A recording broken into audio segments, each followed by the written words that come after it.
अस्सलाम वालेकुम दोस्तों, मेरा यूट्यूब चैनल वे पे अली हसन हार्डवेयर इंजीनियर। ये 16 प्लेटां दी ट्राली तैयार की अड्डा फतेहपुर ते मिस्त्री अली हसन। यदि तुहानू मुकम्मल डिटेल दसेने उस तो पहले जी साड़ी वीडियो लाइक करो, साढ़े चैनल को सबसक्राइब करो ताकि आने वाली वीडियो आप तक जल्द पहुँच सके। ये तले 20 इंच की प्लेट लाई पुडीशन दे विच इस्तेमाल की है असां। ये जी 8 सूत्र मोटी है भाई। ए प्लेट कोनियां भी लाइए उहदे नाल कलम पे ਇਹ ਟੀ ਤਿਆਰ ਕੀਤੀ ਏ, ਇਹਦੇ ਨਾਲ ਵੀ ਕੋਨੀਆਂ ਲੱਗੀਆਂ ਹੋਈਆਂ। ਉਸ ਤੋਂ ਬਾਅਦ ਜੀ ਜਿਹੜਾ ਉੱਤੇ ਪੈਂਪ ਪਿਆ ਹੋਇਆ ਕਲੰਪਾਂ ਦੇ ਉੱਤੇ, ਇਹ ਜੀ ਪੈਂਪ 8 ਫੁੱਟ ਲੰਬਾ ਹੈ, ਫੁੱਟ 'ਚ 9 ਕਿਲੋ ਵਜ਼ਨ ਹੈ। ਇਹ 12 ਪੈਂਪ ਲਾਇਆ ਤਾਂ ਕਿ ਇਸ ਮੁਕੰਮਲ ਜਿਤਨਾ ਵੀ ਵਜ਼ਨ ਹੈ ਇਹ ਸਾਡੇ ਪੈਂਪ ਕਾਬੂ ਕਰ ਖਲਾਉਣਾ ਹੈ। ਪਲੇਟਾਂ ਦਾ ਉੱਤੇ ਲੋਹੇ ਦਾ ਇਹ ਮੁਕੰਮਲ ਕਾਬੂ ਕਰ ਖਲਾਉਣਾ ਹੈ। ਤੇ ਇਹ ਤੁਹਾਨੂੰ ਹੁਣ ਇਹਦੀ ਰੇਲਿੰਗ ਅਸਾਂ ਵਿਖਾਈਨੇ ਆ ਖੋਲ ਕੇ। 2 प्लेटां ਦੀ एक रेलिंग है भाई। चल भाई शाबाश जी। तो चूहरे हाथ रखी खला इत्थे असां एंगल इस्तेमाल की है।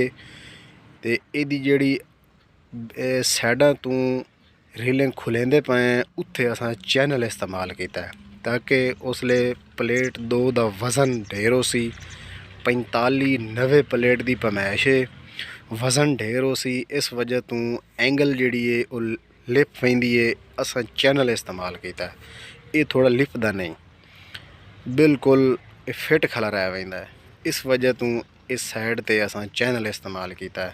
सेंटर दे विच TR इस्तेमाल किया ताकि इधली प्लेट की कन्नी भी उहदे विच आ वञे, इधली प्लेट की कन्नी भी विच आ वञे, बेहतरीन सोहना फिट हो गई सी। ये जी सज्जे भी इहदियां 4 प्लेटां, खब्बे भी इहदियां 4 प्लेटां, बैक साइड ते 2 प्लेटां, फ्रंट ते 2 प्लेटां, जिहड़ियां उत्ते फिक्स हैं वो 4 प्लेटां। ये 16 प्लेटां दा मुकम्मल तैयार हो गई है। बहुत ही क्लोज जिहा तैयार किया है, छोटा जिहा सैटअप।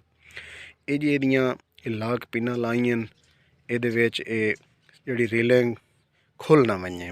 जिहड़े साडे कस्टमर बनवा रहे हैं वो ट्रैक्टर ते इहनूं लै वई सन ते वो ये लाक विच फसा छुड़े सन पिना दे। इस वास्ते ये लाइयां बहुत ही खूबसूरत निज़ाम बन गई है। बेहतरीन छोटा जिहा सैटअप तैयार किया है। साढ़े वीवर काफ़ी जोड़े इन पे वो सादर मैसेज ही करेंदे, फोन भी करेंदे कि सानू छोटे तो छोटा और सस्ते तो सस्ता सैटअप दसो। अल्हम्दुलिल्लाह ये तैयार कर लिए। छोटा जिहा सैटअप है और सस्ता भी है। यदि तुहानू पेमेंट भी दसेने बिल्कुल छोटा जिहा सैटअप तैयार किया। ये तले जिहड़ा असां हिस्सा बने इहदी जिहड़ी लंबाई है वो 12 फुट है, जिहड़ी इहदी चौड़ाई है वो 4 फुट है।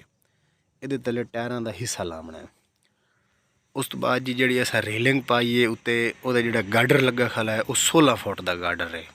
16 फुट का गार्डर है। ये तुहानू ये गार्डर की भी पमैच दसी है, सेंटर वाले पैप की पमैच दसी है, रेलिंग की वो पमैच दसी है। 45-90 प्लेट की पमैश है। उहदे विच ये मुकम्मल इहदियां ये तड्डां भी लग गई हैं जिहड़ियां अस रेलिंग बहर छिक के लै आने ते प्लेट उत्थे रुक पैंदी है, वो तड्डां भी लग गई हैं मुकम्मल। इहदा काम ये फ्रंट ते असां ये तुहानू चेक करा रहे हैं। ये भी बिल्कुल ईजी है। ये वेख लो छोटा जिहा लड़का है, इनू बंद कर रहा है। ये वेख लो खोल रहा है, बंद ही कर रहा है। बेहतरीन सोहना और सफाई नाल तैयार हो गई है। अड्डा फतेहपुर के मिस्त्री अली हसन तैयार किया है। और ये भी साढ़े जिहड़े वीवर वेद हैं उन्होंने काफ़ी सारा सवाल होंदा है कि अड्डा फतेहपुर केड़ा है। अड्डा फतेहपुर तहसील अहमदपुर सियाल ज़िला जंग। ये जी तुहानू ये मुकम्मल इहदी डिटेल मैं दस दी है, जा पता भी दस दिता। जिहड़ा भाई बनवावे वो रब्ता करके बनवा सकता है, जायज़ रेट नाल बना दी सा। इहदे विच ये चैनल लाया, ये बैरिंग लाइन साइड ते तले भी बैरिंग हैं, उत्ते जिहड़ी रेलिंग है उहदा भी बैरिंग है, वो भी तुहानू विखाईने बैक साइड ते वंज के। ये वेख लो इत्थे भी ये चैनल है, उहदा बैरिंग लगो है। इत्थे लाक पेन है पई, वेख लो ये लाक यदि पेन अगू पै गई सी। ये विच बैरिंग लगो है, बेहतरीन सोहना बैरिंग फिट होया होया है। वेख लो ये बिल्कुल पिछे भी बैक भी आ पैंदा है, अग्गे भी आ पैंदा है। ये तले भी इस रेलिंग का बैरिंग लगो है। बिल्कुल ईजी रेलिंग है, बहुत ही सोहनी फिट तैयार हो गई है बिल्कुल।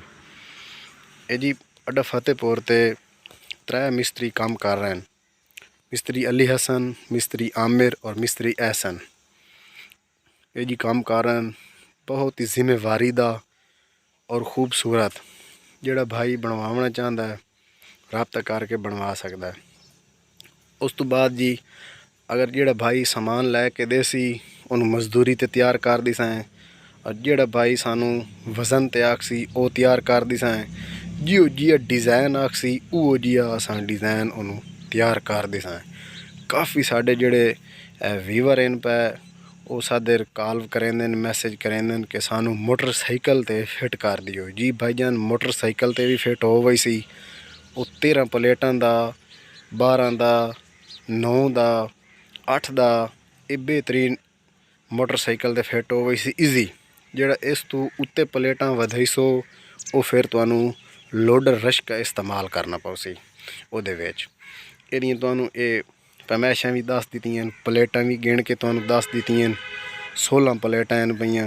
छोटा जिहा सैटअप तैयार किया है बिल्कुल इतना वड्डा सैटअप नहीं कि सिर्फ ये साढ़े जेड़े व्यूवर हैं पे ये उन्होंने वास्ते ये सैटअप अस तैयार किया है ताकि वह वेखें उन्होंने इस चीज़ की समझ लगे जेड़े हुण बनवा रहे हैं और पैदार है। ये दूई साइड तुहानू विखा रहे हैं। वेख लो गार्डर नाल ये असा मुकम्मल वेल्डिंग कर छोड़े पैंप बेहतरीन फिटिंग हो गई। तले भी चैनल इस्तेमाल किया है उत्ते रेलिंग ही चैनल इस्तेमाल किया है उत्ते गार्डर इस्तेमाल किया है। इस तरीके इनू तैयार किया है बेहतरीन खूबसूरत। तो ये जी बिल्कुल सस्ता तैयार होया। ਇਹਦਾ वजन है जी 25 मण। ये 16 प्लेटां दा 25 मण वजन है इस फ्रेम दा। ते इहदी जेहड़ी कीमत है भाई वो जनाब 14,000 मण दा है पिया। वो इंशाल्लाह तुहानू पता लग गई सी उहदे विच तुसां कैलकुलेटर पवा लई सो। बाकी तुहानू मुकम्मल इहदी डिटेल दस दी है।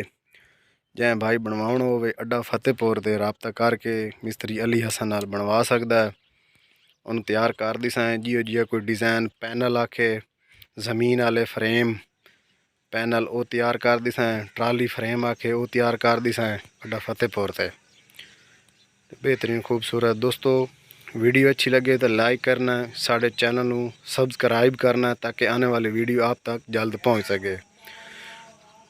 दोस्तों अपने भाई ने दियो इजाज़त तब तक के लिए अल्लाह हाफिज़। किसी नेक्स्ट वीडियो से मिलते हैं।